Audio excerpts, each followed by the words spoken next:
किशोर कुमार, संगीत का जादूगर।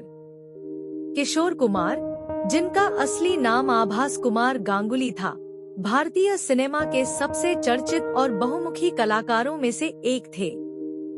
वे न सिर्फ एक बेहतरीन गायक थे, बल्कि एक अभिनेता, निर्देशक, निर्माता और संगीतकार भी थे। उनका जीवन संघर्ष, जुनून और असाधारण प्रतिभा की एक प्रेरणादायक कहानी है। संघर्षों से सफलता तक। किशोर कुमार का जन्म 4 अगस्त 1929 को मध्य प्रदेश के खंडवा में हुआ था। उनका परिवार संपन्न था, लेकिन उनका झुकाव पढ़ाई से ज्यादा संगीत और फिल्मों की ओर था। उनके बड़े भाई अशोक कुमार पहले से ही फिल्म इंडस्ट्री में एक सफल अभिनेता थे, इसलिए किशोर भी मुंबई आ गए। शुरुआत में किशोर कुमार को गायक बनने का सपना था, लेकिन उन्हें अभिनेता के रूप में फिल्मों में काम मिलने लगा। उनका मन अभिनय में नहीं था, लेकिन परिवार के दबाव और अपनी आजीविका चलाने के लिए उन्होंने कई फिल्मों में काम किया। गायकी का सफर।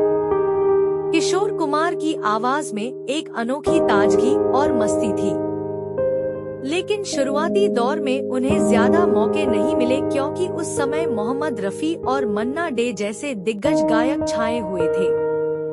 फिर भी किशोर ने हार नहीं मानी और खुद का एक अनोखा स्टाइल विकसित किया। मस्ती भरे, खिलखिलाते हुए गाने जो किसी और के बस की बात नहीं थी।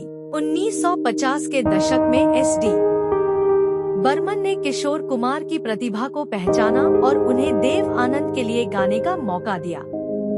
रूप तेरा मस्ताना, मेरे सपनों की रानी, पल पल दिल के पास जैसे गाने सुपरहिट हुए और किशोर कुमार रातों रात स्टार बन गए। गायक से महानायक। 1970 के दशक में जब राजेश खन्ना सुपरस्टार बने, तो किशोर कुमार उनकी आवाज बन गए। मेरे सपनों की रानी, ओ मेरे दिल के चैन, कुछ तो लोग कहेंगे जैसे गाने हर किसी की जुबान पर थे। बाद में अमिताभ बच्चन के लिए भी उन्होंने कई यादगार गाने गाए।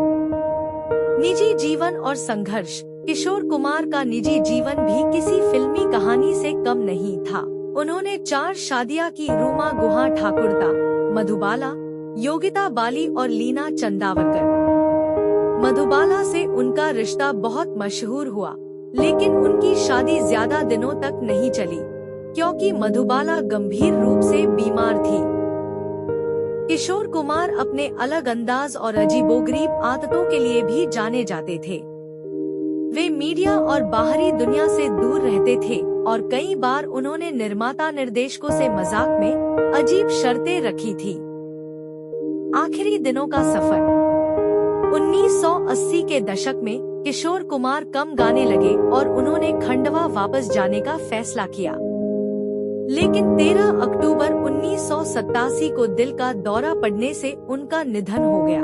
उनके अंतिम शब्द थे, मैं खंडवा जाना चाहता हूँ। किशोर कुमार की विरासत। आज भी किशोर कुमार के गाने हर उम्र के लोगों को पसंद आते हैं। उनकी आवाज में जो जादू था, वह आज भी बरकरार है। वे सिर्फ एक गायक नहीं, बल्कि एक युग थे, जिनकी गायकी में दर्द, मस्ती, रोमांस और जिंदगी का हर रंग था। किशोर दा अमर है और उनकी आवाज हमेशा हमारे दिलों में गूंजती रहेगी।